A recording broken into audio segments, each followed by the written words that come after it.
Welcome back to Reading Bear. Today, we will take a look at some new malicious compliance stories. And if you enjoyed my content, please don't forget to subscribe to my channel and post some bear emojis in the comments. Let's go! The first story is titled, I can find the email address on the website. Okay, if you say so. The backstory. I've had a shoulder injury for over a decade. When it occurred, I had an MRI and was told the cartilage was fractured and tendon torn. Whilst healthcare is free in my part of the world, the lack of income while I would be healing prevented me from doing anything till 2017, when I figured I had a well-paying job and plenty of sick leave available. So, I started the ball rolling on getting it fixed. I was initially put through physio to try and fix the problem, or at least strengthen the shoulder. I completed the physio and as expected the shoulder was still an issue, albeit stronger now. Forward to the start of 2018 and I had an MRI. I was told I'd hear from them in a few weeks to have a review. 6 months later, after extensive nagging from my wife, I finally called the hospital to see what was happening.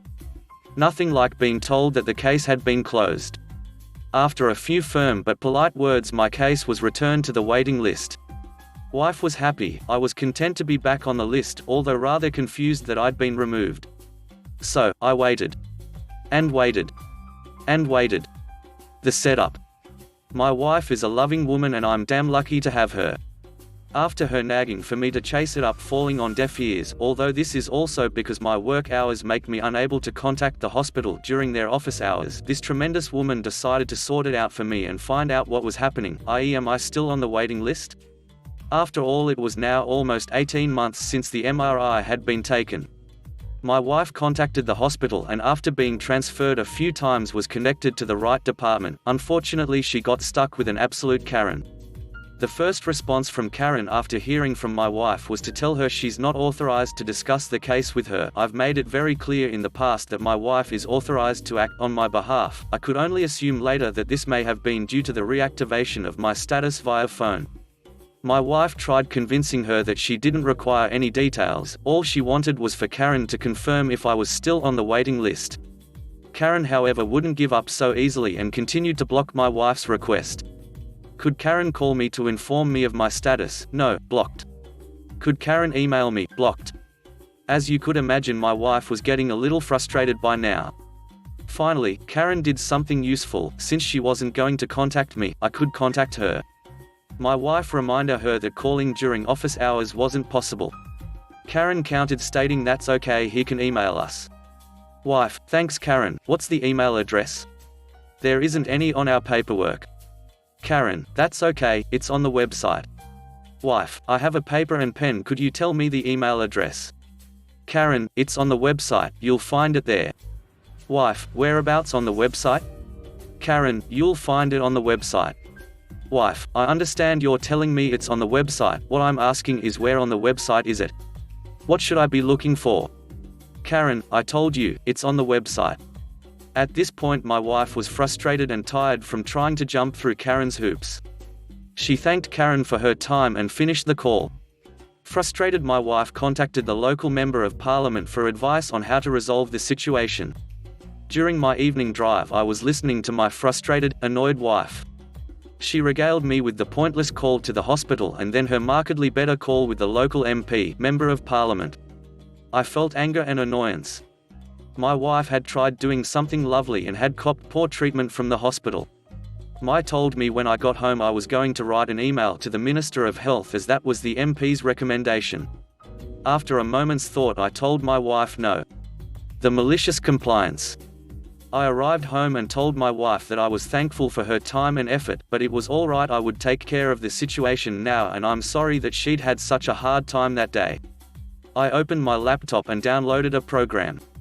This program is designed for marketing. It will scour through a website and pull any contact details, email address, name, title, contact numbers, etc. and compile them for people to then cold call employees of a company. I typed up an email, detailing my case, history, being dropped off and returned to the waiting list, my concerns about the validity of an 18-month-old MRI for surgeons and the supportive albeit succinct advice from Karen. I identified her department and name-dropped her a few times in the email. Returning to my email spider program, I found a healthy 768 email addresses. Smiley face. After some thoughtful reflection, I removed any email address that didn't belong to the hospital, leaving me with a still rather healthy 300+ email addresses. Copy, paste into the to field. Then to continue to up my game, I saved in the department for the Minister of Health, the Minister of Health, Shadow Department for the Minister of Health, Shadow Minister of Health, and then the local MP. I returned to my email and thanked the MP for their assistance, emphasizing how thankful I am as we are in the middle of an election. It's amazing how helpful politicians are around election time. I reread the email one more time to make sure I had captured everything I had wanted. It needed just one more item to highlight the importance of the email. I would like to thank Karen from Support Liaison for the limited support she was able to offer my wife despite her not being apparently authorized. I would also like to thank Karen for her clearly perfunctory instructions that the email address I needed to contact was on the hospital website, albeit with no additional information as to the location of the email address. I had to do some searching. Having followed Karen's instructions, I had found this email on the hospital website. Admittedly, it is only one of the 319 at hospital email addresses I found. I've presumed one of the remaining 768 email address not belonging to at hospital is not the one I am after, although I'll assume no response from this email as an indication perhaps it is, or perhaps I should be trying the other hospital subdomains and associated websites.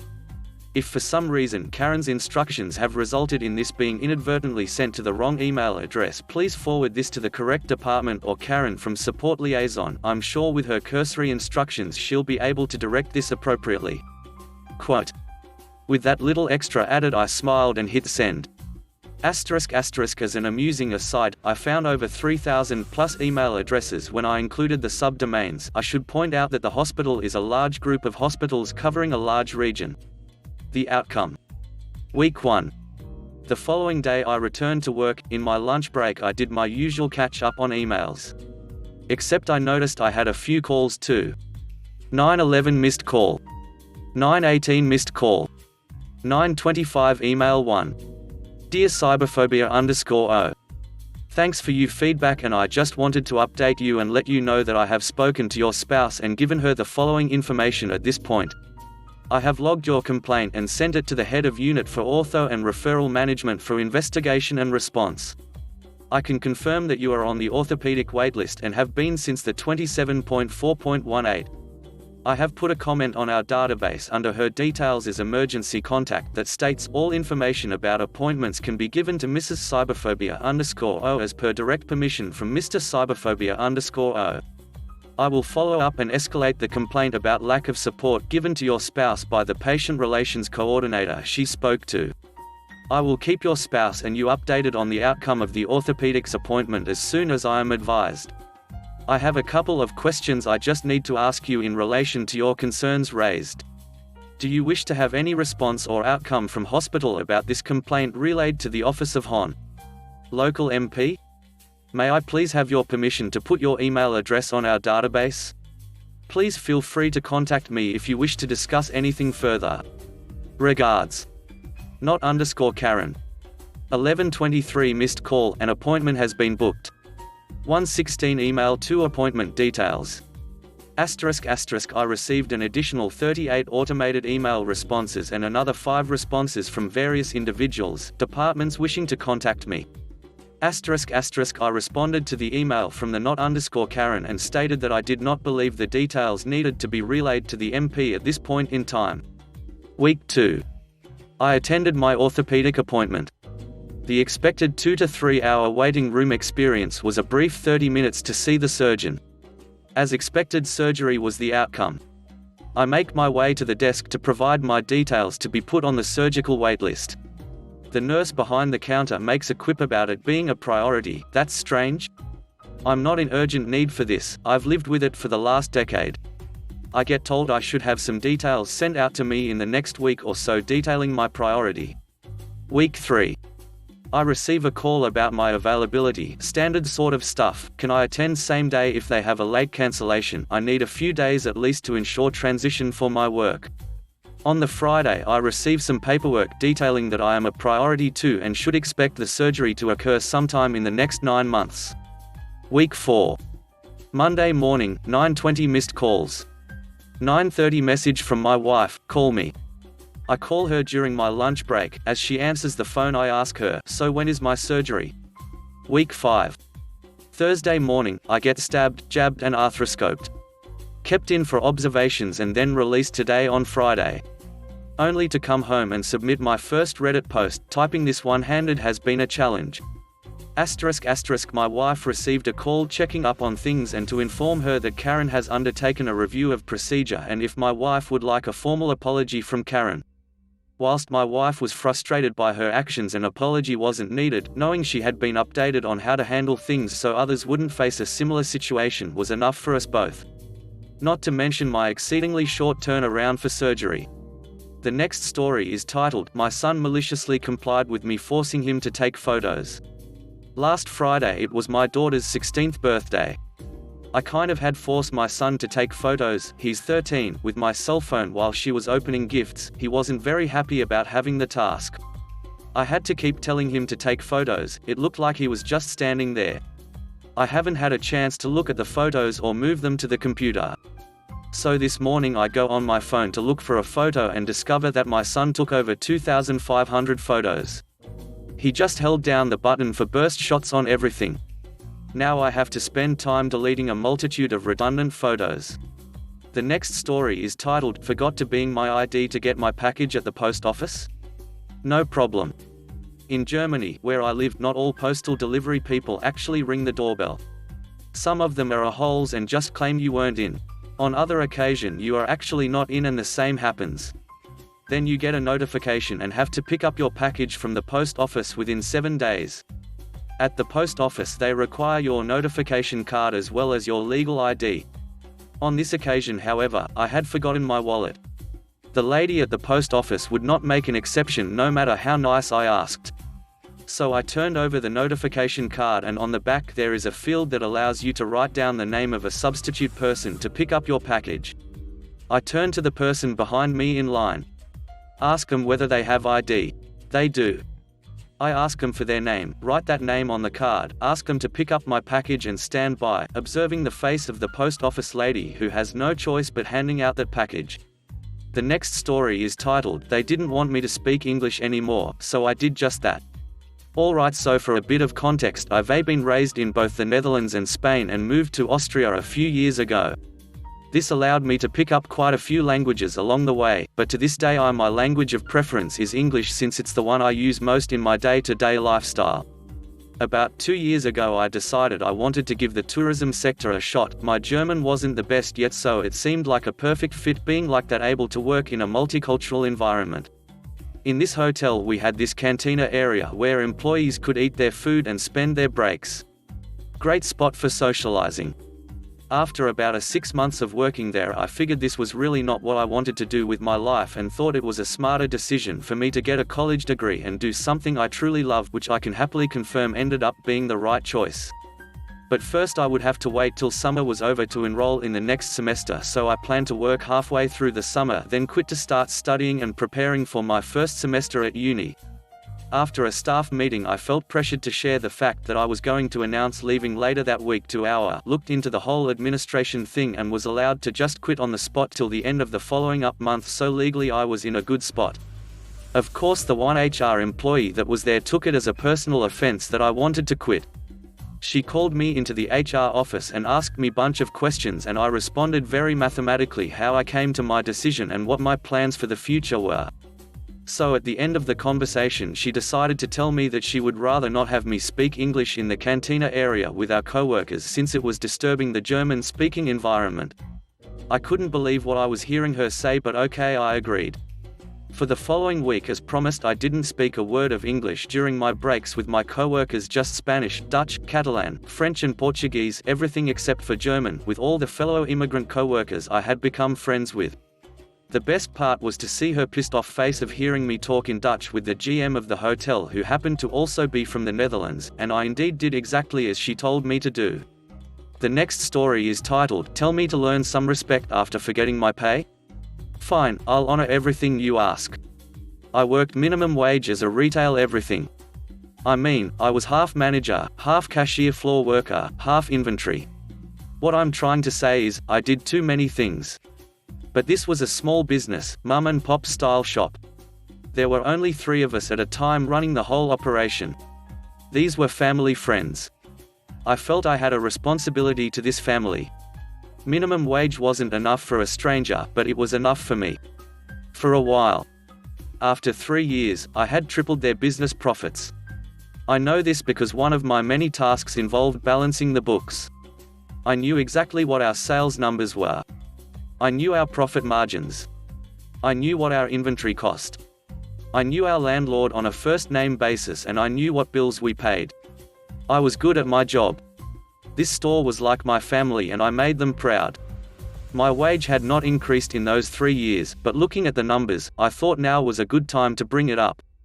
So I did. It was November, entering December. I asked for $1 more, and my boss agreed. That December my boss forgot to pay me. I had nothing to cover my Christmas holiday. The next month he didn't mention it at all when I returned to work after the holiday. I had to remind him that he was nearly 7 weeks overdue. When he finally paid me, he did not include the raise we had agreed upon, so I brought it up again to ask for clarification.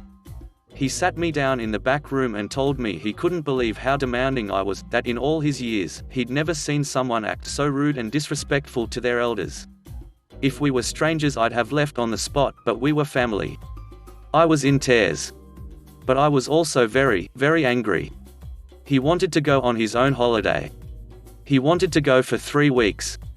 But to teach me a lesson in respect, he also wanted to slash my hours. What's a store owner to do? He hired a new employee to cover the hours he was cutting from my schedule. He made me train the new girl for him, to teach me respect. After this training period, my shifts went from 4 days a week to 1 day a week.